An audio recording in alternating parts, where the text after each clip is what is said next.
No vídeo de hoje eu vou te mostrar como é que você faz para montar um planejamento de estudos infalível.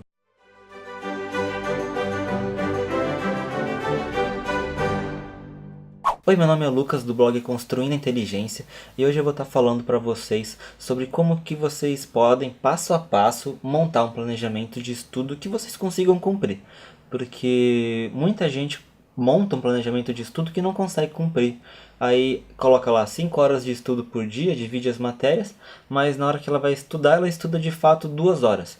Então, seria muito melhor se ela simplesmente pegasse, ela sabendo, sendo honesta consigo mesma e falando, eu vou estudar 2 horas por dia, e ela cumprisse essas 2 horas, ia ser muito mais produtivo para ela do que ela botar 5 horas e, na verdade, cumprir menos do que ela se propõe a estudar. E eu vou ensinar certinho como é que você faz para montar esse planejamento de estudo, sabendo as horas que você tem, sabendo o horário que você tem no seu dia, e encaixando as matérias nesses horários para que você consiga cumprir mesmo esse planejamento. E a primeira coisa que você precisa fazer é separar as matérias que você precisa estudar. Se você estuda para um vestibular, separa todas as matérias que vão cair no vestibular. E quando eu falo matéria, não é cada tópico que cai, são as matérias mesmo, matemática, biologia, química, essas coisas. E para, não sei, caso você esteja na faculdade, separa as matérias que você tem, caso você esteja estudando para o concurso, separa as matérias que caem no concurso, e você vai fazer o seguinte, você vai separar essas matérias, você vai colocar o tempo que você demora para estudar, por exemplo, um módulo de cada uma dessas matérias. E como é que funciona isso? Você vai pegar lá, eu demoro 1 hora e meia para estudar biologia. Já a matemática, eu tenho dificuldade, então eu vou demorar aproximadamente 2 horas e meia para estudar matemática. E você vai fazendo isso com cada uma das matérias. Cada matéria vai ser diferente o tempo que você estuda uma da outra. Além da matéria ser diferente uma da outra, a sua relação com a matéria também é diferente uma da outra. Então, matérias que você é melhor, a tendência é que você gaste menos tempo para estudar um módulo, porque a gente estuda melhor aquilo que a gente gosta. Se você gosta da matéria, provavelmente você vai gastar menos tempo estudando aquela matéria. Então você vai fazer isso, vai separar as matérias, vai separar o tempo que você demora para estudar cada uma dessas matérias, e depois que você fizer isso, você vai fazer uma lista de tudo que você faz no seu dia, desde a hora que você acorda, colocando os horários certinhos. Por exemplo, eu acordo às 6 horas da manhã, aí às 6h30 eu tomo café, aí às 7 eu vou pro trabalho, aí você vai colocando tudo certinho assim, marcando exatamente etapa por etapa do que você faz no seu dia. E você vai ver ali quanto tempo que você tem para estudar.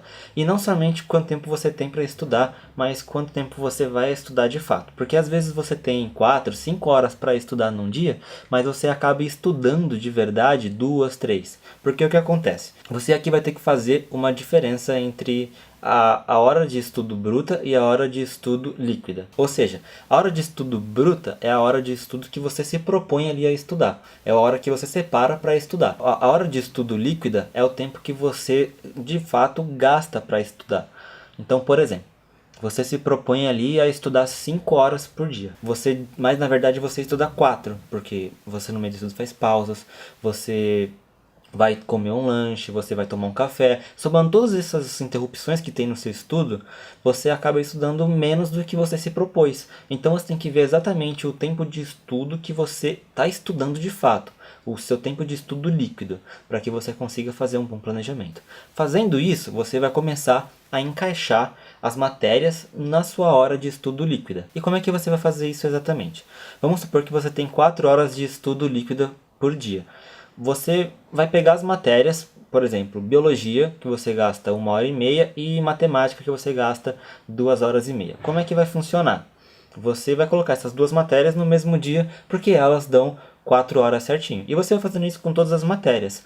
Você não pode, por exemplo, colocar uma matéria que passa desse tempo de estudo que você tem. Então vamos supor, você tem ali 2 horas e meia para estudar matemática, mas você também demora 2 horas para estudar física. E daí o que vai acontecer? Você não vai poder colocar essas duas matérias juntas no mesmo dia, porque elas somadas dão 4 horas e meia de estudo, e não 4. E a ideia disso aqui é montar um planejamento que você cumpra mesmo. Você não pode deixar pedaços das matérias para que você estude no outro dia. Você tem que estudar o conteúdo no dia. Então você tem que fazer esse encaixe certinho para que não sobre tempo e também para que não falte tempo. E é por isso que você precisa realmente saber o seu tempo de estudo estudo líquido e você ir fazendo testes conforme o tempo vai passando para você saber também exatamente quanto tempo você gasta para estudar cada matéria. É óbvio que de cara você não vai ter certeza assim absoluta de quanto tempo você gasta para estudar cada matéria. Você vai fazer ali mais ou menos uma estimativa. E conforme o tempo vai passando, você vai ajustando seus horários de estudo até que fique realmente um planejamento de estudo perfeito, que você cumpre certinho. Esse planejamento de estudo ele vai demorar ali em torno de 2 semanas para ele ficar pronto. Você vai montar ele, vai começar a aplicar, vai percebendo as diferenças que tem entre uma matéria e outra, vai arrumando os tempos, até que depois de umas 2 semanas, 3 no máximo, você já tem ali um horário de estudo perfeito. E também, conforme o tempo passa, você vai acabar criando facilidade com determinadas matérias e vai demorar menos tempo para poder estudar. Algumas matérias vão ficar mais difíceis, você vai demorar mais tempo para estudar. E é importante que você esteja sempre arrumando esse seu planejamento de estudo para que você consiga cumprir ele de fato. E se você quiser aprender mais sobre planejamento de estudo, se você quiser aprender mais sobre concentração, sobre estudo de fato, eu deixei um link aqui embaixo de um curso gratuito que eu montei. Você pode acessar ele lá, não tem custo nenhum, tá? É só você clicar aqui no link. E eu também deixei aqui um e-book que eu montei que se chama 10 hábitos que farão de você um estudante melhor. Acesse esses 2 links aqui que eu tenho certeza que eles vão te ajudar muito. E se você gostou do vídeo, se inscreve no canal, deixa o like porque isso compartilha o vídeo com mais pessoas e a gente ajuda aí mais pessoas a montarem um bom planejamento de estudo.